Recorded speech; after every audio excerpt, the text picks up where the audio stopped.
Hello বন্ধুরা, তোমরা সবাই কেমন আছো? আজকে আমি অনেক দিন পর একটা ভিডিও করছি। তো আজকে ছিল চিলড্রেন্স ডে, তাই ছোট্ট করে একটা এখানে মেলার আয়োজন করা হয়েছে। তো বাবা আমাকে বাড়ি থেকে আগে থেকেই বলেছে যে মাসিমণি তুমি আজকে যাবে আমার সাথে, আর মেলাটা দেখবি, আর কত খাবার বসে, আমরা দুজনে মিলে খাবো, ঠিক আছে? বললাম ঠিক আছে, আমি যাবো তোমার সাথে অবশ্যই। তো আমি স্কুলে এসেই গ্রাউন্ডটা আগে ঘুরে দেখছিলাম, চোখে পড়লো এখানে টোকন কাটতে হচ্ছিল যে এইগুলো খাবার বসেছে, টোকনগুলো নিয়ে খাবার খেতে হবে। তো ওখান থেকে টোকন কেটে দেখছি এখানে ছোট্ট করে পার্ক মতন করা আছে, বাচ্চারা খেলছে, বেশ ভালোই লাগছিল।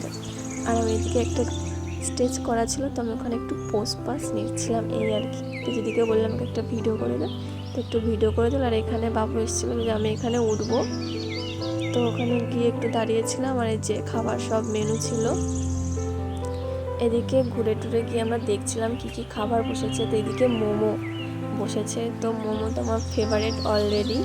তো এদিকে পকোড়া আরও অনেক কিছুই বসেছিল। আর পকোড়া যা লাইন, বাপরে বাপ! পরে তো দেখে আমি অবাক হয়ে গেছিলাম যে এত লাইন। আর এখানে এটাকে কী খেলা বলে জানি না, এই দুটোকে। তো এখানে খেলাটা, আর এদিকে চারিদিকে অনেক কিছু পড়েছিল, পাপড়ি চাট, ফুচকা, ঘুগনি, আইসক্রিম, মানে থাকে যেগুলো হচ্ছে দই পকোড়া না কি বলে ওটাকে, আমি ঠিক জানি না। তো এদিকে আমার দিদি মোমো নেবে বলে আমি খেতে চেয়েছিলাম, তো দিদি ওখানে দাঁড়িয়ে পড়েছে। আর দিদি আমাকে শুনছিল কেমন খেতে মোমোটা নেওয়ার পরে। আমি জানি না, আমি টেস্ট পাচ্ছি না কিছুই, কেমন ভালো লাগছে না।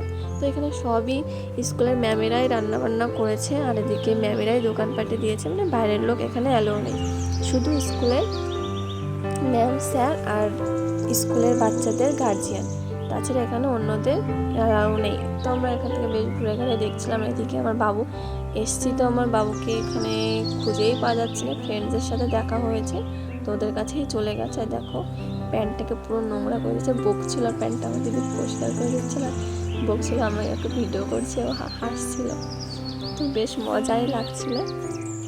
তো ওখান থেকে ঘুরে টুরে আর এদিকে দেখো আমার বাবুর বন্ধুরা কীভাবে দুষ্টুমি করছে, দেখো এখান থেকে যদি পড়েছে তাহলে দেখো ভয় নেই। আর এর পাশে একটা বাচ্চা দেখি দোলনায় ঝুলেছে, একদম প্রিন্সেসের মতন দেখাচ্ছে। তো আমি একটু ছোট্ট করে ক্লিপ নিয়ে নিয়েছি। আর এদিকে আমি বাবুর সাথে একটু কী বলে জানি না। আর এদিকে আমি দেখেছি সোশ্যাল মিডিয়াতে এটা করে, কিন্তু আমার এটাতে উঠে আমার এতভাবে ভয় লাগছিল, আমার মাথার মধ্যে ঘুরছিল। তো আমি এখানে তাড়াতাড়ি করে, আমি মনে হয় হায়েস্টলি 30 সেকেন্ড উপরে দাঁড়িয়েছি, আর তারপরে আমি চলে এসেছি। তারপরেই আমি এখান থেকে বেরিয়ে গেছিলাম। তো ভিডিওটি কেমন লাগলো অবশ্যই আমাকে কমেন্ট করে জানিও। তো টাটা, বাই বাই।